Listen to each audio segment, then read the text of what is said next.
So I get questions all the time on how I built my fold down workbench because I built it before I started making YouTube videos. So when a neighbor said he was planning on building one, I asked him if I could build it for him instead so that I could make a video of it and give you all the opportunity to see how I did it.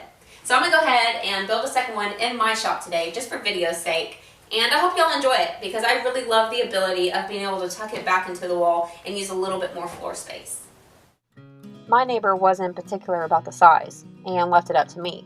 So when I found a scrap that looks like 3 feet by 4 feet, I thought it was a great size for a workbench, so I left it as is. Why is it that the material I need is always at the very back?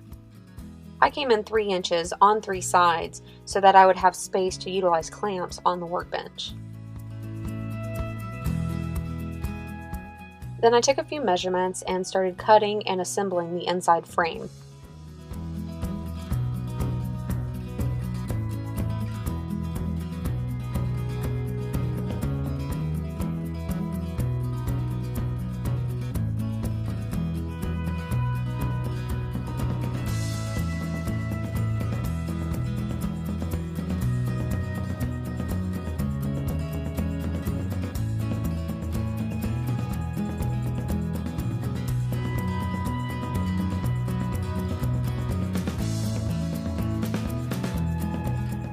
Before attaching it to the wall, I first figured out how high I wanted it, and then I drew a level line.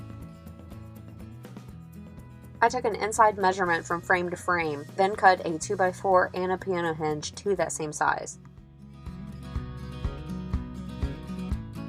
Then I found the studs and attached the 2x4 to the wall.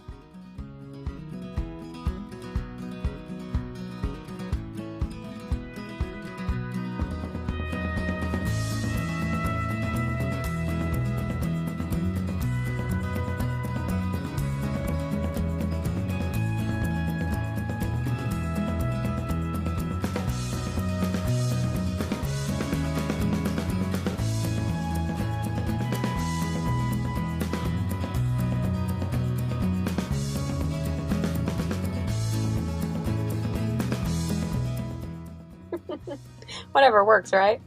Then I simply mounted the piano hinge.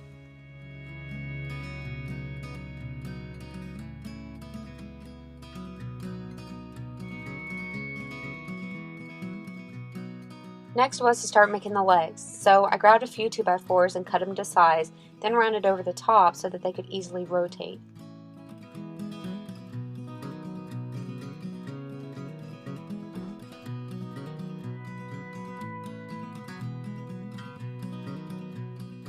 I used my drill press to drill a 1/2 inch hole in the top. Then I put in 2 pocket holes on each leg. I'll use these later to attach a stop block. Next I needed to drill a 1/2 inch corresponding hole in the frame, and I saw a trick on Izzy Swan's channel to use a hole drilled at the drill press as a guide, so I clamped the leg in place and gave it a shot. I'd say that's pretty straight. Then I simply started attaching the hardware.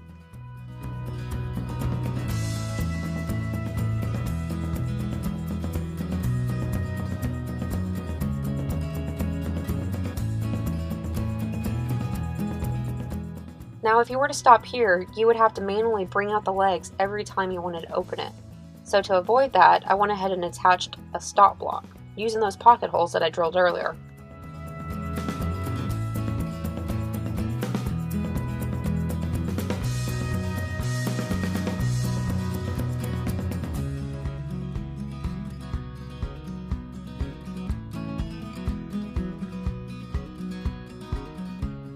I rooted through my hardware and didn't find a latch, so I just went ahead and stuck with scraps.